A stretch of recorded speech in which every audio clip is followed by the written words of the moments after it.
I'm going to talk about how agentic AI can lead to a better ordering pizza service. I'm going to share my screen in a while.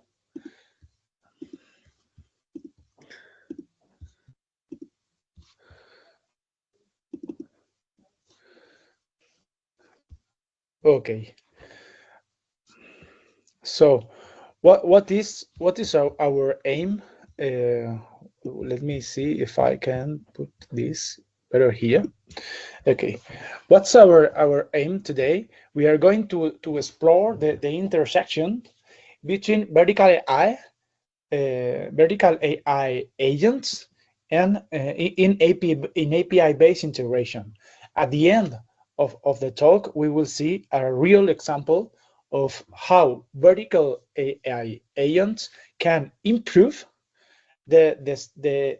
improve and enhance customer experience with a simple example, which is ordering a pepperoni pizza.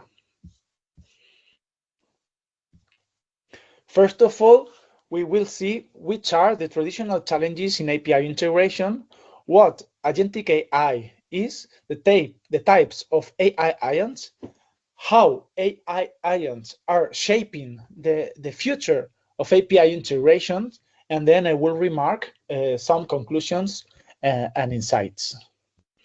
Well, let's go. Which are the traditional challenges on API integration? Well, before to go in deep there, let's stop pristine clear defining what is an API.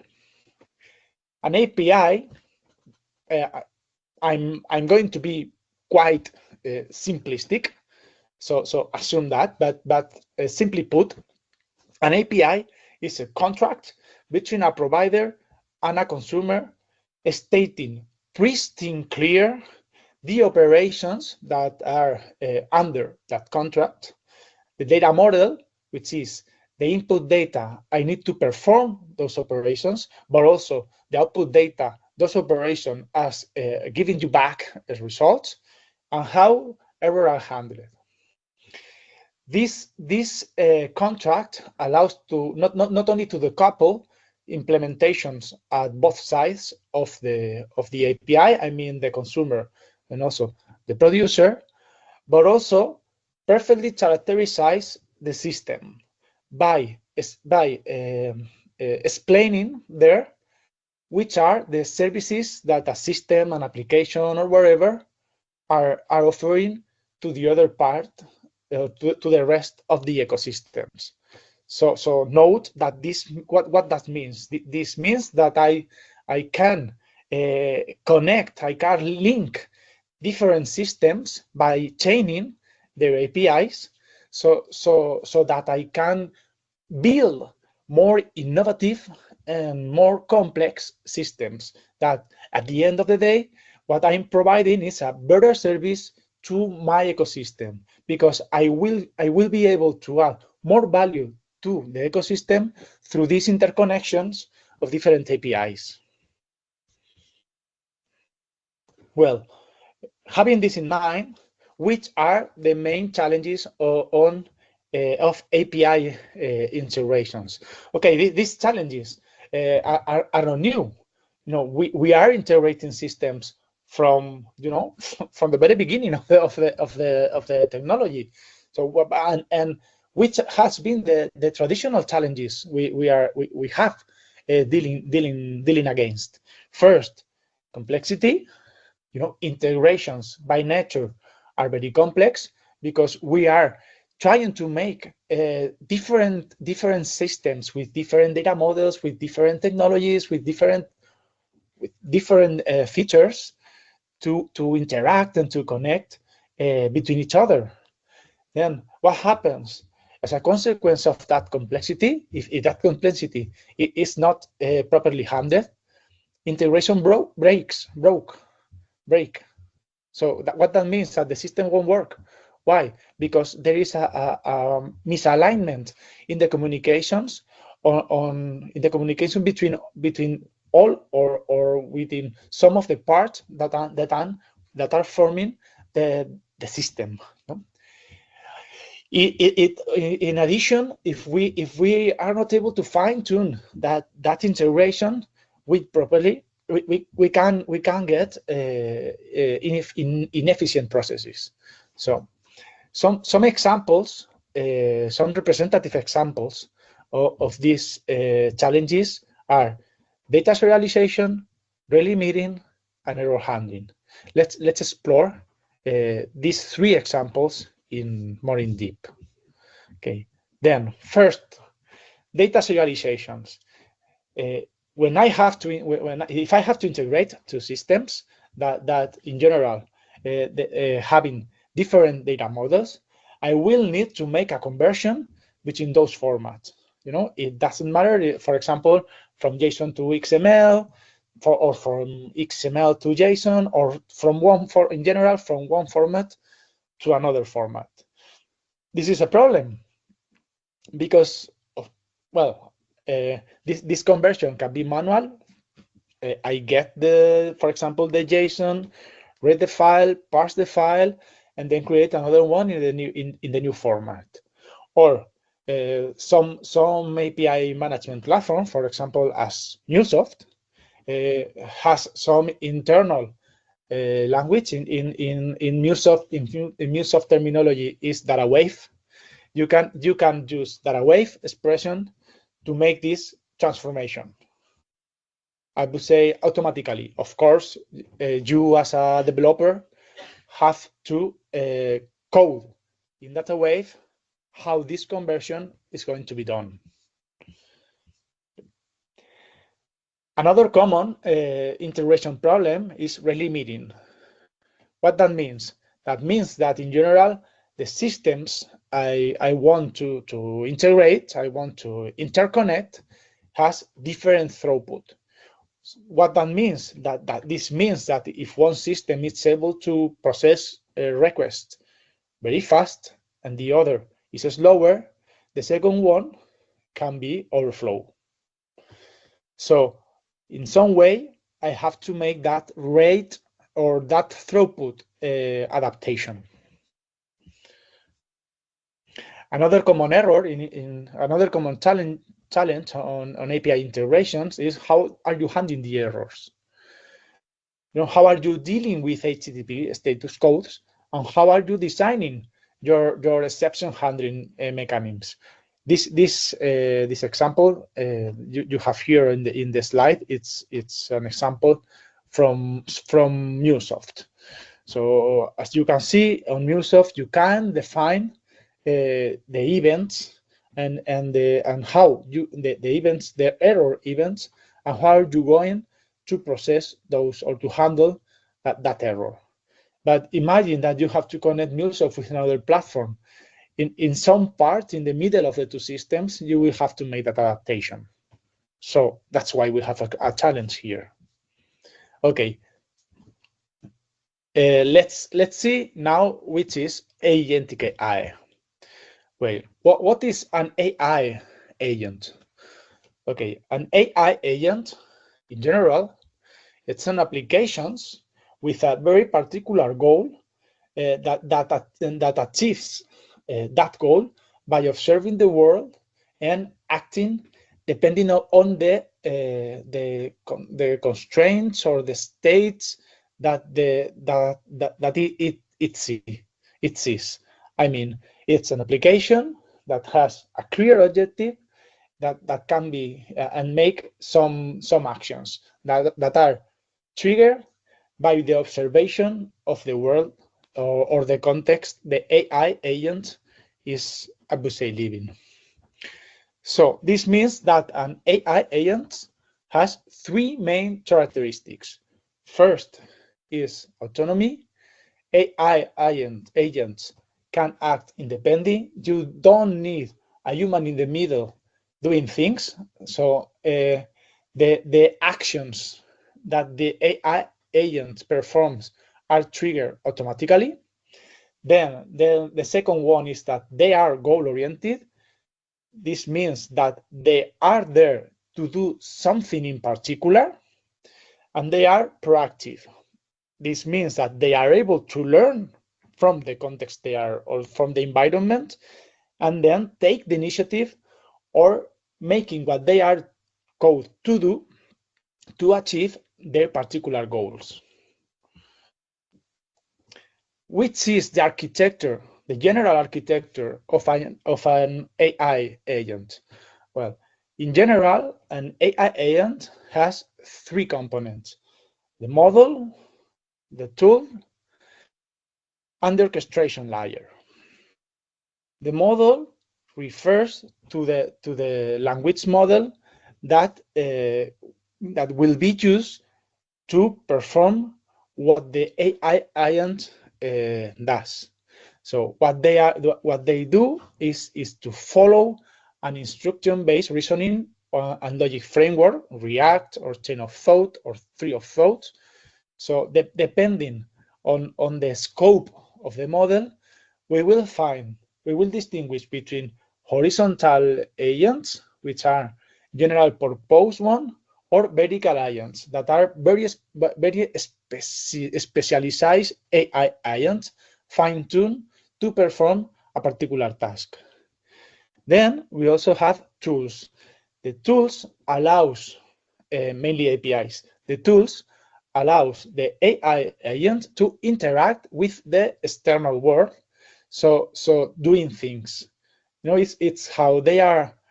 The tools part of the AI agent allows you to communicate with the external world, which is a central point for the agent to consume, but also to expose the data they are consuming or they are producing. And then we'll have an orchestration layer that describes how the rest of the components are synchronized. Then, okay, what happens if instead of one agent, I have a network of AI agents? Well, that's what is called cognitive architecture, but it's what we can see here at the picture. It's pretty much the same architecture, but at a higher scale. We also have the reasoning layer, which is the model how the network decides what to do. You also have an agent marketplace, which is a catalog or a registry that where AI agents can be found. We also have integration layer, which supports the interaction between AI agents. The shared memory layer, which allows to store some information that is critical for the integration of the agents involved in a particular task. We have the governance layer, which is the one that deals with privacy, security, explainability, ethics, and so on, ensuring that the systems operate in a responsible and explainable and transparent way. And we have the orchestration layer, which is the one in charge of orchestrating and coordinating all the traffic, all the calls, requests, answers, or whatever of the AI agents network. So which are the benefits of AI agents? First of all, improve efficiency and automation. They can handle repetitive tasks on their own. There is no need of manual intervention. Enhance data collection and analysis. That means that the AI agents can process a huge amount of information from different sources scattered and spread all about the universe of your enterprise data. Increase flexibility and adaptability, which means that the system is able to respond dynamically to the changing conditions and requirements of the environment they are acting upon, and then the reduced cost and error. As a consequence of the former advantages, we are able to reduce the cost because we are more efficient. But everything is not, pink. We still have some challenges to be faced. Which ones? Security and privacy. Data handled by autonomous agents requires robust safeguards and protocols. Consistency, maintaining high data quality across the integrated systems needs to be addressed. Lack of standardization, which makes interoperability less efficient, is also it's also a problem. Even if we rely in APIs, and ethical considerations, which is we have to deal with bias, for example. Okay, which are the types of agents we can find in general? Okay, as I mentioned before, in general, we have two types of AI agents. We have the horizontal AI agents, which are the one that can perform very general purpose task. They could iterate on integration tasks, optimizing the performance until they achieve an acceptable level of service. So in the world of API integration, these agents fell short of the mark. Why? Because you cannot fine-tune the integration. As I mentioned before, horizontal AI agents are general purpose. So they can do so many things, but they are not specialized. Here you have a summary of the features of AI or horizontal AI agents. Well, to get rid of the inconvenience of horizontal AI agents, we find the vertical AI agent. If horizontal AI agents were general purpose, vertical AI agents are AI agents fine-tuned or especially trained and tuned to do something very particular. So this means that they are more reliable solution to address the challenges found in API integration landscape. Why? Because they are able to deal with the integration challenges we previously described. So there are three types of vertical AI agents. The first one are copilots. They are intelligent interfaces between users and industry-specific systems. They have a very deep knowledge in a particular domain. So in a particular domain, and are able to understand terminology, regulations, and best practices from an industry, from a particular or a specific industry. We also have autonomous agents.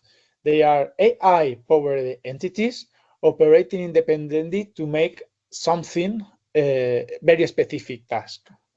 They are designed to handle complex routines, working with parameters, maintaining the flexibility to be able to adapt to the changing conditions of the environment. And finally, we have AI commanders, which are systems that provide an oversight and coordination across the AI systems. Okay, here you have a summary of a comparison between horizontal AI agents and vertical AI agents. Okay, and how is the future of API integration shaping? Okay, we need first to understand how an AI agent or how agentic AI looks like. Well, why APIs are so and why APIs are so important here? In general, we tend to think that everything is simple. So if I want to get some answer, which means respuesta, I have to make a question, which is pregunta, to an LLM. We tend to think is everything. We expect to think to see that everything is so easy like that. However, the reality is very different. So we have the answer, we have the question here, but these questions, as you see the system, if we take a look to the black box, or the box is not black because we are seeing here the components, we will see that here we have a chain of LLMs with different types of databases. We have relational databases, but also vectorial databases. We also have APIs that allow us to interconnect the different LLMs here. So the change, the result of one LLM is forwarded to one or two or more LLMs to perform very different things, and then make an integration before to provide the last results here. So as you can see, these systems is much more complex than this. Okay, so which are the future trends that that we can foresee for the short term this year? For first one will be composable AI systems, which are modular systems allowing organizations to assemble them to provide or to build more complex one, as if they were APIs. Remember at the beginning of the talk, I said that the main benefit of the API, or one of the benefits of the APIs, was that you are able to chain or to connect different APIs to build a more complex and more innovative application. The same can be applied to composable AI systems. The concept is the same, but instead of having only an API or the system underlying the API, it's an AI system. Then another trend is agent chaining, which means I'm going to link different agents to provide or to solve more complex tasks. Also, it's important agent observability. Why? Well, think that if we are creating more and more complex systems formed by different AI agents, we need to know how they are behaving, how they are performing, to detect incidents or to prevent errors and act before the error happens. That's observability. It's not about being reactive but proactive. Then another trend will be cross-industry intelligence sharing. This means, okay, we can, if one industry has a clear best practices set, why not to share or to try to apply those best practices to another industry? And then personalized AI at scales, which means being able to go further, the fine-tuning that vertical AI agents provide, to be able to super specialize those agents. Okay, so, but what about my pizza? Then, suppose a traditional service center, which can be here, there is one customer, Jane, that messages pizza at home to order a pepperoni pizza. When the message arrives to the service customer to the customer service center, a service agent, Mary, takes the order and start to support Jane. It queries customer data. She queries customer data. She guarantees the fulfillment of the order, launches the payment process, and then order the logistics to take the pizza to Jane's home. Right. This is very complex for the service agent. Mary will be struggle to do by doing so many things. So doing so many things in very little time, it's easy to make mistakes, right? So how this can be done more efficient using AI. Okay, yes, with automation. We have an AI agent that will take the customer data, and by APIs, it will take care of the fulfillment, then the payment, and then the logistic. But also, once the AI agent has processed and integrated all that information, he will be able to make actions that will be as easy as telling Jane, the agent, that everything is ready, so that the service agent, Jane, can tell the service agent, which is Mary, can tell Jane that everything is okay. So and also the AI agent can deal with refunding, redelivery, and credit if there is a mistake in the middle. So just for remarking conclusions, the insights we can take from the talk are that the future of vertical agents, it's a shift on how organizations are operating and competing in the market. We are putting the first steps to composable AI enterprises, in which humans and AI agents will interact between them to perform different tasks. Vertical agents are redefining API integration space because they are able to deal automatically with the integration challenges we mentioned at the beginning of the talk. Remember, we put 3 examples: rate limiting, data transformation, error handling. So, which are the topics or the areas where modern organization must focus? Well, first one, building modular systems by changing agents and using and creating more complex systems by composition, investing in observability,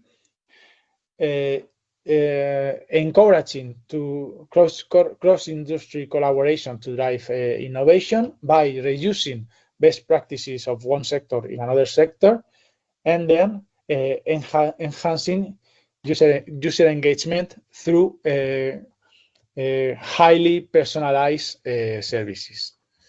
Yeah, and okay, I will be more than happy to answer your questions. Just contact me, and thank you very much for your attention. Thank you, Kiran, for involving me in this amazing conference, and see you in the next webinar. Bye bye.